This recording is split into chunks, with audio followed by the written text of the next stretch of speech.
Chapter 1. The Ugarit Protocol. The Silent Library. History is not what happened.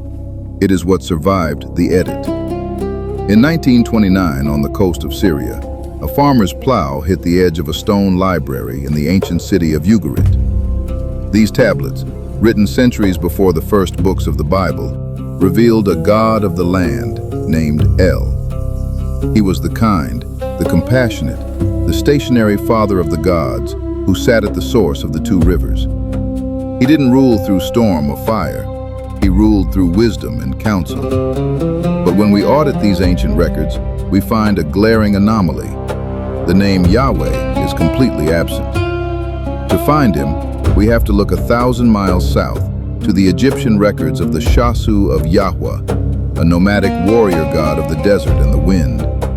What mainstream scholarship calls convergence is, in reality, a structural overwrite. The sedentary wisdom of the architect was consumed by the aggressive temperament of the desert warrior. We were given a composite god, a frequency conflict where the father's titles were used to mask the administrator's law. Chapter 2. The Editing of the Divine. The Qumran Breach. The most effective lies aren't told, they are edited. For 2 millennia, the world read Deuteronomy 32:8 and was told that the nations were divided according to the number of the children of Israel. But logic fails here. Israel didn't exist when the nations were scattered.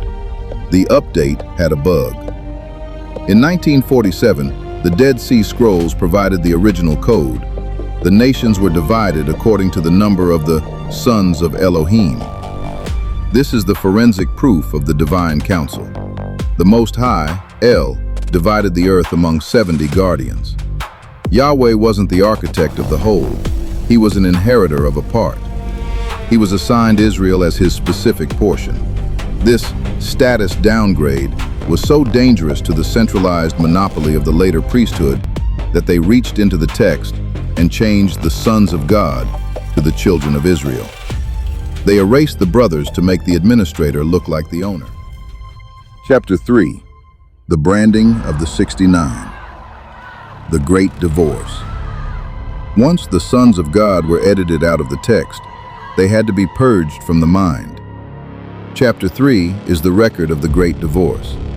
To secure a jurisdictional monopoly, the system didn't just forbid the worship of the other 69 guardians, it rebranded them.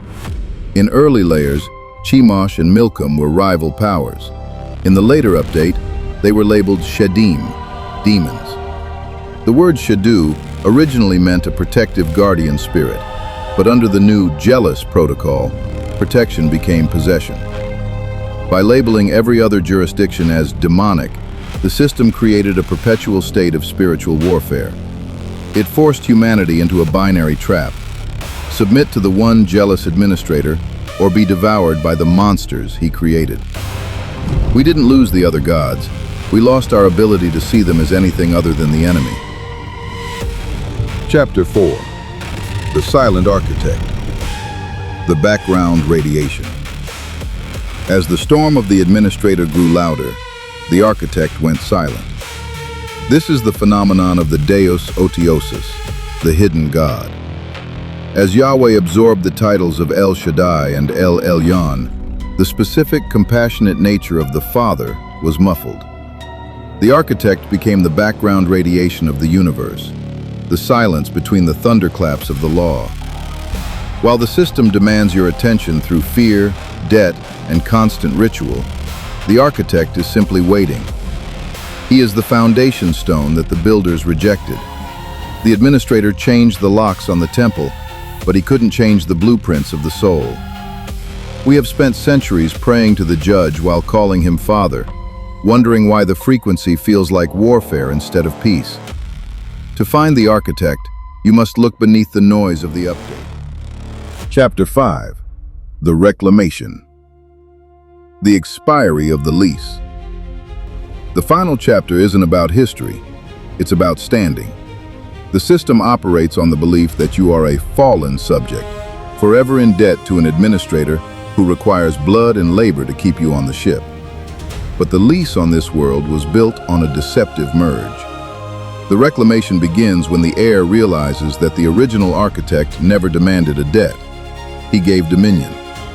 The reclamation is the great disconnect. It is the moment you step off the maritime slave ship and place your feet on the golden bedrock of the foundation. You are not a lost vessel at sea. You are a sovereign agent of the source.